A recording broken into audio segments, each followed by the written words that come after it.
Hello FPL managers, yes, we're back again with another video for the Fantasy Premier League 2021-22 season.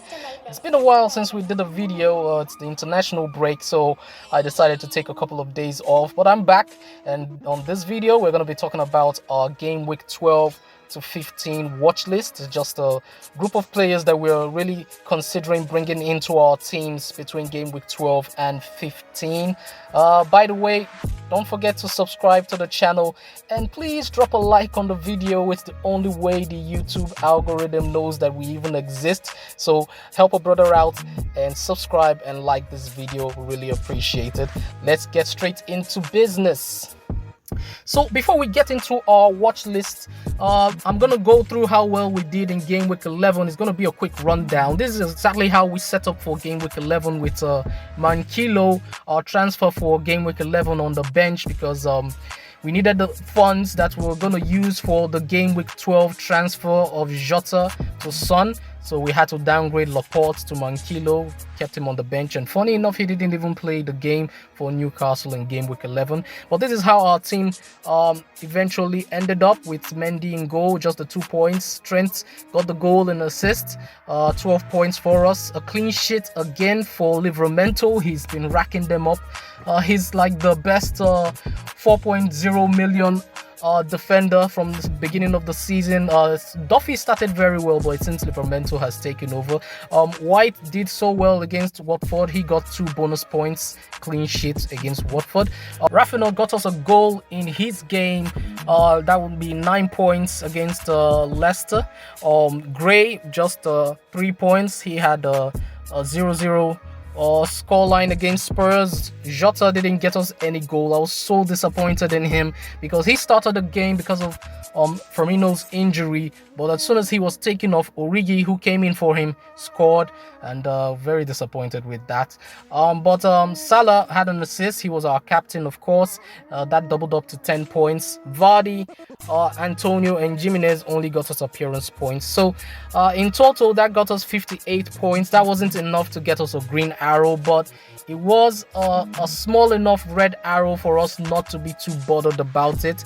From 82k to about 85, 86k right now. A total of 732 points at the moment. So so far, I think we've done quite well for our team. We started at 1.7 million, if you remember, and by game week 11, we're in the top 100k. We're trying our best to push into the top 50k and be there comfortably. So our transfers have to be very well thought out, and that's why we have to look into our watch list. But before we get into that, quick look at our prediction league.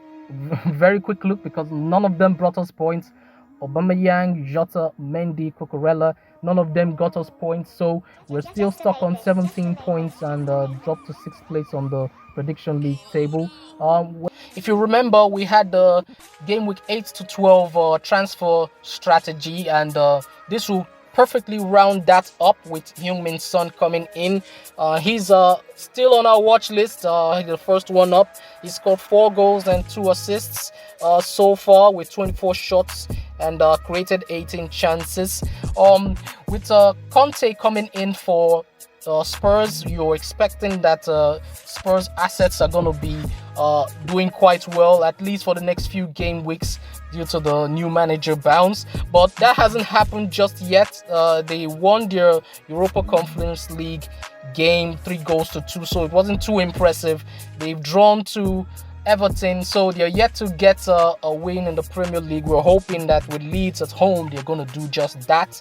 So I'm hoping that in the next 4 game weeks that we can see much more from the Conte Spurs team.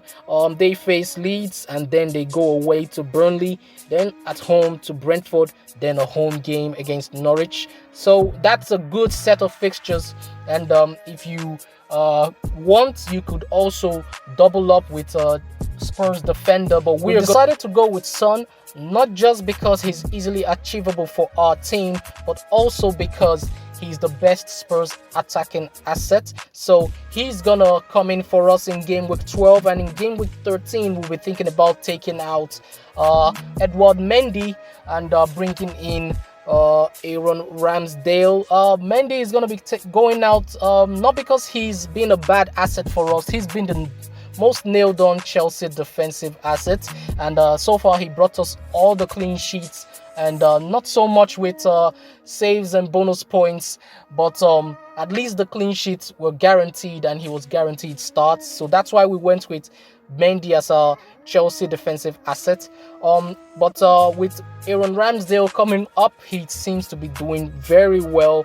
Right now he's at 4.7 million. He could be going up very soon to 4.8. So if you're considering getting him in, you might want to do that before that price increase happens. So far he's made 3.1 saves per 90. He's making saves at a rate of 86%. So 86% of the shots he's faced, he saved them. That's the highest in the league, if I'm not mistaken. He's made 8 appearances. He's guaranteed starts. He's the new Arsenal #1, and in those games he's made 5 clean sheets, so he's a very good asset. I'm thinking about getting him in game week 13, although in game week 14 and 15 he faces Manchester United and Everton away. But with the amount of saves he's making in those away games, I expect him to make a lot of saves and still bring in some points. Okay, so that's why we're considering Aaron Ramsdale, and we will be bringing him in game week 13 if at all we decide to go ahead with that transfer. But beyond that, in game week 14, Chelsea will be facing Watford, and I think that would be a perfect time to bring in the Chelsea defender I've had my eye on for quite some time, Rhys James. He's at 5.9 million currently, but he's definitely going to be going up very soon, before the next game week. I assure you, he'll be £6 million. He hasn't had a lot of clean sheets so far, only 3 so far this season. That's because he wasn't initially nailed on for the right wing back spot, but thanks to Aspilicueta's injury, I think he's nailed that spot, and it's really down to either him or Chilwell, but I've got my eyes on Rhys James for now. Alonso has been injured, but he could easily come back, and then Tuchel could change his mind again and switch left wing backs. But for now, I'm looking at Rhys James. If anything changes between now and game week 14, I might change my plan. But if everything stays the same, Rhys James is going to come in game week 14 against Watford. 4 goals, 3 assists, 15 chances created. Is very attractive to me, and with his price point at 5.9, it's really gonna change very soon to 6 million. I think I can get him in. Another person that I'm considering getting in is Jarrod Bowen. He's 6.3 million pounds at the moment for West Ham. He's been taken away with attacking returns, 2 goals and 6 assists so far. He's made 19 chances and taken 27 shots. He's a very attacking asset for West Ham.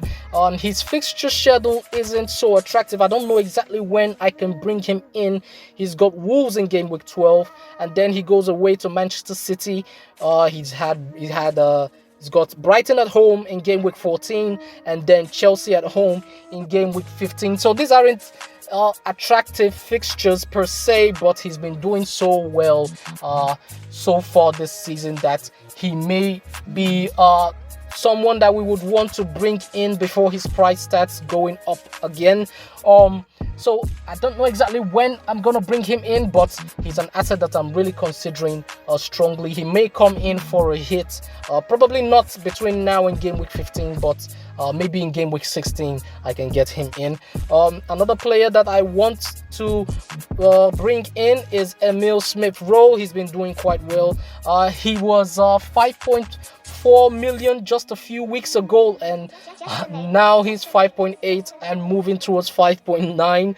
He's been doing quite well. 4 goals and 2 assists so far this season, 16 shots taken and 15 chances created.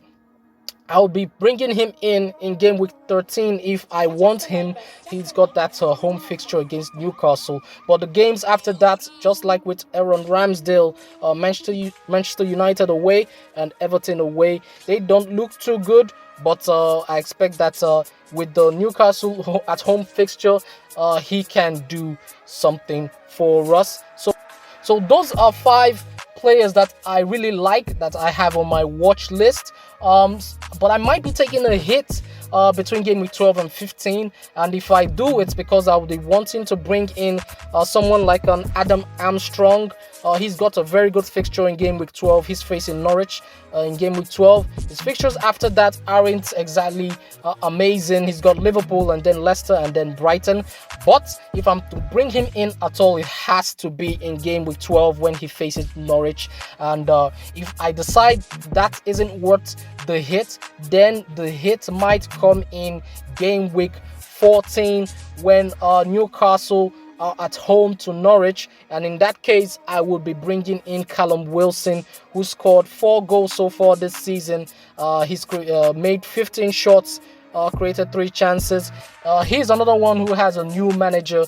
His former manager at Bournemouth, Eddie Howe, is the new Newcastle manager, and hopefully that reconnection would yield a lot of points for us. If we decide to bring him in, then he's going to be coming in game week 14 while we're bringing in Rhys James for the Watford fixture. So it's going to be a double transfer of probably someone like Ben White going out for Rhys James, and someone like maybe Jimenez going out for Callum Wilson for game week 14. So these are the guys I'm seriously taking a look at on my watch list between game week 12 and 15. These are the guys that I want to bring in. Hopefully this list has helped you guys out. Don't forget that we have an international break. The games are going to be coming in thick and fast. There might be some injuries, so if you can, you would want to wait until the international break is over and then you make your transfers, because if the players who transfer in get injured, you may need to make an unnecessary hit just to replace that player. So I would advise you wait, keep an eye on those games, keep an eye on your players, keep an eye on the players you want to bring in the future game weeks, just in case you may need to make a tweak on your transfer strategy. Okay, hopefully that has helped you guys out. Don't forget to like the video, don't forget to subscribe. I would be really appreciated. Have fun, and I'll catch you guys on the next one.